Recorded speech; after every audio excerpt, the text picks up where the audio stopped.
दबाव या आपाधापी में लिया गया आयोग के द्वारा किया कदम है। तो ये उन बच्चों के लिए जो खासकर यूपीएससी दे रहे हैं ये उचित नहीं। जो केंद्रीय सेवा की परीक्षा है और सबसे प्रतिष्ठित परीक्षाओं में से है, व्यवहारिक रूप से देखा जाए आदेश जी तो उसमें बहुत सारे अनियमितताओं की संभावनाएं बनती हैं। नमस्कार, आप देख रहे हैं NBC 24। मैं हूं आदेश पुरी। बीपीएससी 67वीं का दोबारा परीक्षा 20 और 22 सितंबर को लेने की पूरी संभावना है। हालांकि आधिकारिक रूप से बीपीएससी के द्वारा इसका घोषणा नहीं किया गया है, लेकिन सबसे बड़ा परिवर्तन इस बार ये किया गया है कि परसेंटाइल व्यवस्था को लागू किया गया है और पीटी 2 दिनों में ऑर्गेनाइज किया जाएगा। हमारे साथ हैं CME कोचिंग के डायरेक्टर संजय सर, और इनसे हम जानेंगे कि आखिर इस व्यवस्था का छात्र इतना विरोध क्यों कर रहे हैं। और दूसरा मुद्दा है कि यूपीएससी मेंस के गैप में ये परीक्षा ऑर्गेनाइज की जा रही है। सर से ही जानते हैं। सर, परसेंटाइल व्यवस्था और 2 दिनों में पीटी, ये पहली बार अपने आप में बीपीएससी अपनाने जा रहा है। क्या इसके फ़ायदे हैं, क्या नुकसान है, क्यों छात्र इसका विरोध करना है? आदेश जी, इस बात के लिए आभार कि आपने इस मौके पे किसी शिक्षक से भी बोलने का मौका दिया। सबसे पहली बात यह है कि अगर पूरी बात को समझा जाए तो मुझे ऐसा लगता है कि ये एक दबाव या आपाधापी में लिया गया आयोग के द्वारा किया कदम है। और जैसा कि हम सबको ज्ञात हुआ कि कुछ समय पहले अध्यक्ष महोदय ने कई बातों की चर्चाएं की, जिसमें कई बातें सकारात्मक पहल लगा, जैसा कि अभी हम लोग पहले बात भी कर रहे थे। पर इस बात का विरोध इसलिए है, सबसे पहली बात कि जैसे एक पहला मुद्दा यूपीएससी के बीच में बात है। जैसा कि आप जानते हैं 16 तारीख से लेके 25 तारीख के बीच में यूपीएससी का बहुत पहले से कैलेंडर घोषित कर दिया गया था। 16, 17, 18, उसके बाद से 24-25 में पेपर है और बीच में गैप है। तो जो बच्चे मेंस की तैयारी करते हैं उनका उसमें ऑप्शनल पेपर रहेगा, तो उनको फिर वहाँ से आना, उसके बाद से एग्ज़ाम देना और फिर उसके बाद से लौटना, फिर उसके बाद से अगला ऑप्शनल बैठना, ये बहुत ही कठिन मतलब हो जाएगा। उनका मेंटली उन पे दबाव बनेगा। और जैसा कि आप जानते होंगे कि इससे मुझे लगता है कि उनके रिज़ल्ट पे ज़रूर असर पड़ेगा। तो ये उन बच्चों के लिए जो खासकर यूपीएससी दे रहे हैं ये उचित नहीं। जो केंद्रीय सेवा की परीक्षा है और सबसे प्रतिष्ठित परीक्षाओं में से है, तो उसमें जितना उनको मानसिक रूप से अगर ये आयोग सहयोग करता है तो ज़्यादा अच्छा होता है। तो यह किसी भी दृष्टि से मतलब इसको हजम करना बड़ा मुश्किल हो जाता है। एक नंबर 2, जो परसेंटाइल वाली बात है, तो परसेंटाइल पर अभी माननीय अध्यक्ष ने जो बातें कहीं, उसके पहले एक परसेंटाइल का जो हम लोग और स्वरूप समझे थे कि जो दोनों दिन की परीक्षा ली जाएगी, एक परसेंटाइल जो पॉपुलर फार्मूला है जो कई एग्ज़ाम्स में लिया था उसको फॉलो किया जाएगा। पर यहाँ पर उन्होंने बताया कि दोनों दिन की परीक्षा से अगर मान लीजिए कि 10,000 लोग चुने जाते हैं तो दोनों दिन से 5,000 चुने जाएंगे।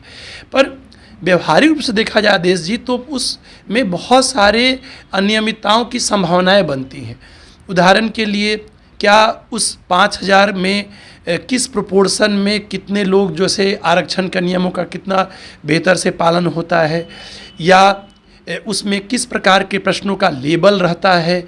तो कई स्तरों पे अनियमितता की संभावनाएं हैं। जो जिस प्रकार का माननीय अध्यक्ष ने कहा, तो इस बात को लेकर के लड़कों के मन में एक संशय ये है कि एक तो ये परीक्षा 8 मई से पहले 4 या 5 बार डिले हुआ। 8 मई को एक अच्छी व्यवस्था को ठीक से सुचारू रूप में नहीं करने चलते वो पेपर आउट हुआ। सारे बच्चे जब घर कहाँ से दूर से बच्चे आए थे और उनको घर लौटना पड़ा, और उसके बाद से अगस्त लास्ट का डेट आया, फिर अचानक ये डेट कर दिया गया। तो एक प्रकार का मानसिक जो उथल पुथल जैसी अवस्था है और जिस प्रकार की विश्वसनीयता बनती है, तो वो आदेश जी नहीं बन पा रहा है ये जो व्यवस्था। और दूसरी बात एक और है कि जैसा कि माननीय अध्यक्ष ने कहा कि कई बातें हम बता नहीं सकते हैं, तो बच्चों के पास एक स्पष्टता होनी चाहिए। क्योंकि एक ऑलरेडी आप आदेश जी देखे होंगे, यहाँ मुख्य परीक्षा में आज तक एक नॉर्मलाइजेशन नहीं कर रहा था। जैसे यूपीएससी में आप देखते होंगे कि हर सब्जेक्ट का हाईएस्ट लगभग बराबर रहता है। 64वीं में, मैं एक विषय को नहीं कहूँगा कि मैथ का क्यों हुआ, बट 64वीं में ऐसे ही हुआ था। तो 65 में थोड़ा सा ध्यान दिया गया था, शायद डायरेक्टली ध्यान दिया गया, और फिर वही बात इस बार 290 वाली बात रही, जो कि ये एक प्रकार का जो एक हर विषय का वैल्यू बराबर होता है, चाहे वो आर्ट्स का हो, साइंस का हो। और तो इसमें मेंस में तो आज तक नहीं किया गया, जबकि मेंस में मुश्किल से 7-8 हज़ार या जितने लोग बैठते होंगे, तो पीटी में तो यहाँ लाखों लोग हैं, तो एक संदेह इस पर भी और हो जाता है। जी सर, ये सबसे बड़ा बात है कि छात्रों को भी क्या करना चाहिए, क्योंकि देखिए सर, अभी तक ऑफिशियल इसका नोटिफिकेशन नहीं आया है और 2 फेज में कर दिया गया। अभी भी छात्र नाराज हैं, 26 अगस्त को आयोग जाने वाले हैं। छात्रों को क्या करना चाहिए इस परिस्थिति में? देखिए, अगर इसको मैं 2 संदर्भ में रखूँगा, एक दिल वाली बात और एक दिमाग वाली बात, तो दोनों का एक संयोजन भी हो सकता है। पहली बात है कि कुछ समय पहले छात्रों ने ट्यूटर कैंपेन किया था और उसके लिए सभी छात्रों का आभार, शिक्षकों और सब ने सहयोग किया। हम सभी शिक्षक छात्रों के इस मूल मार्ग पे हम साथ में हैं और उसका असर भी पड़ा था। शायद उसी दिन माननीय अध्यक्ष ने मीडिया के माध्यम से अपनी बातों को रखा था, पर बहुत संतुष्टि नहीं मिल पाई थी और इसलिए छात्र क्या करे, उस केस में छात्रों को अब दबाव बनाना ही होगा। और उसमें जैसा कि अभी आपने कहा, हमें भी जानकारी मिली है और हम लोग भी छात्र तो दबाव जरूर बनाएंगे, क्योंकि ये जो परंपरा की शुरुआत है ये प्रारंभ से ही इस पर प्रश्न चिन्ह लगा हुआ है। तो 26 तारीख को जो है उसमें छात्र तो लगभग मैं समझता हूँ कि सारे छात्रों का उसमें समर्थन है। और एक बार तो स्टेप 1 तो यही है कि एक अपना भरपूर कोशिश छात्र करेगा कि ये जो व्यवस्था जिसको समझ में ही नहीं आ रहा है तो वो व्यवस्था न हो, चाहे वो यूपीएससी के बीच में एग्ज़ाम का लाया जाना या एग्ज़ाम का 2 बार होना, विभिन्न प्रकार की शंकाओं का होना, तो एक स्तर पे तो छात्र अपना भरपूर प्रयास करेगा। हम सभी शिक्षक चाहते हैं कि ऐसी व्यवस्था नहीं हो, जो पहले एक दिन एग्ज़ाम होता था वो एक ही दिन एग्ज़ाम हो। ज़रूरत पड़ने पे हम तो यहाँ तक सोचते हैं कि मतलब हम ऐसी बात सोचते हैं और कई बार लोग बोलते भी हैं कि ज़रूरत पड़ने पे सेंटर आपको बिहार में नहीं रहा तो बगल में यूपी से भी आप सलाह लेकर के सेंटर आप कुछ करवा सकते हैं। और ऐसा थोड़ी ही है, आराम से व्यवस्थाएं हो सकती हैं। अच्छी व्यवस्था करे तो फील्ड में एग्ज़ाम हो जाएगा, बहुत सारे एग्ज़ाम हो जाते हैं करके, कौन सा ज़रूरत है। तो पहला स्टेप तो ये मैं कहूँगा आदेश जी कि भरपूर प्रयास होना चाहिए और छात्रों को, सारे शिक्षकों को, सबको सपोर्ट करना चाहिए कि आयोग इस पर पुनर्विचार करे। दूसरा क्या है कि साथ ही साथ, चूँकि कई बार अगर कोई अरियल रवैये पे आता है तो हम दबाव बना सकते हैं। आयोग एक संवैधानिक संस्था है, उस केस में मैं कहूँगा कि इस दबाव की प्रक्रिया और अपनी मांगों को रखने के साथ साथ थोड़ा अपना पढ़ाई भी करते रहें। क्योंकि कई बार ऐसा हुआ है कि प्रोटेस्ट किया गया, उसका असर दिखता है पर उस समय नहीं दिखा, तो हो सकता है कि वो दबाव में, जैसे आयोग कह रहा है कि हमारा बहुत डिले हो गया है तो वो लेंगे, तो वो ले। उसमें मैं थोड़ा सा बात बोलना चाहूँगा कि अब से लगभग 25 दिन के आसपास समय है, तो छात्रों को चाहिए कि अपना दबाव भी बनाए जब तक कि ऑफिशियली नोटिफिकेशन न जाए, उसके बाद भी बनाए, चाहे विभिन्न माध्यमों से, और प्लस एक सुनियोजित रणनीति से थोड़ा थोड़ा अपना पढ़ाई भी करता रहे। जैसे कि अभी AAO का पेपर हुआ था, तो उससे करेंट के क्वेश्चंस को देखें, जिसमें कि पाएंगे कि नए प्रश्न बने थे। 6-7 महीना से 60 से 70% प्रश्न आया और जून जुलाई से लेकर के दिसंबर तक में 30-40% प्रश्न आया। तो उनको ये मानकर चलना पड़ेगा कि अगर मान लीजिए सितंबर में वो ले लेते हैं तो उसके लिए क्या रणनीति हो। करेंट को 6-7 महीना को ज़्यादा गहराई से पढ़े, 3-4 महीने को किन किन पॉइंट्स पे जोड़ दें। साइंस थोड़ा सा इसमें ज़्यादा गहराई में पूछा था, तो हो सकता है कि वही पैटर्न रहा तो साइंस थोड़ा सा और गहराई से पढ़ने की जरूरत पड़े।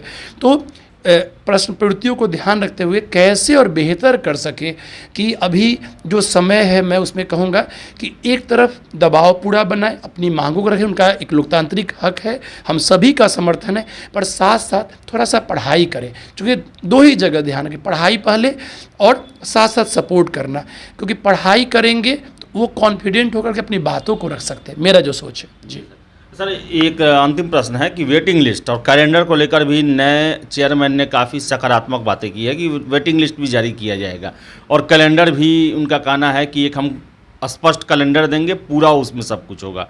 किस तरह देखते हैं नए अध्यक्ष के द्वारा किए गए नए प्रावधानों को? आदेश जी, जैसा कि अब मैंने अभी कहा और आपने ही बताया कि आपके चैनल के माध्यम सर ने साक्षात्कार किया था और फिर उस दिन कोई चैनल था जो हमने देखा भी। ये जो कई सुधार बहुत सकारात्मक है सर, जो पारदर्शिता का मतलब बात रखी। और हाँ, लेकिन मैं चाहता हूँ कि जो कहा गया है वो व्यवहारिक पटल पर भी वो हो सके। जैसे कहना और करने में थोड़ा सा अंतर होता है, अगर वो दोनों हुआ तो बहुत ही सराहनीय है। कैलेंडर तो बीपीएससी में बहुत बड़ी आवश्यकता है और इस मामले के हम आप सबके बहुत आभारी हैं कि जैसे पेपर लीक के मामले में विशेषकर आपके चैनल ने उभारा, और तो बड़ा अच्छा लगता है कि एक कैलेंडर होगा तो तैयारी करने में मन लगेगा कि बच्चा को, जैसे यहाँ पे लड़का यही क्लियर होता है कि पीटी का एग्ज़ाम कब होगा, जैसे कैलेंडर रहने पे वो पहले से सोच लेगा कि हमें 8 महीने का या 12 महीने का क्या प्लान करना है, कि हम पहले मेंस पढ़ लें, जैसे यूपीएससी में पहले मेंस लोग पढ़ते हैं, फिर पीटी पढ़ लें, फिर एग्ज़ाम देंगे। तो ये कैलेंडर वाला बात बहुत सकारात्मक है, पर ये कैलेंडर को फॉलो भी होना चाहिए। जैसे कई बार कैलेंडर निकल जाता है दादाजी, पर उसको फॉलो नहीं किया जाता है। कैलेंडर फॉलो किया जाए और कई सारे जो बातें उन्होंने कहा माननीय अध्यक्ष ने, वो सकारात्मक है। जो पेपर का कैसे सील को ये किया जाएगा और उसके बाद से बहुत सारी बातों को रखा, तो जैसे अभी ऑप्शनल सब्जेक्ट को चेंज कर सकते हैं, ये भी पॉजिटिविटी वाली बात है।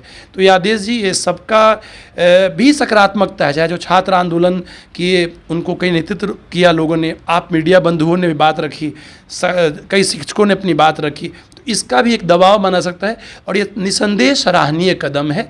और पर हम लोग ये भी चाहते हैं कि कुछ जो चीज़ों में शंकाएँ हैं उसको अगर वो कम कर देते, जैसे एक दिन एग्ज़ाम कर देते, 20 मिनट डालते थे, शायद हम लोग को और खुशी होती। जी।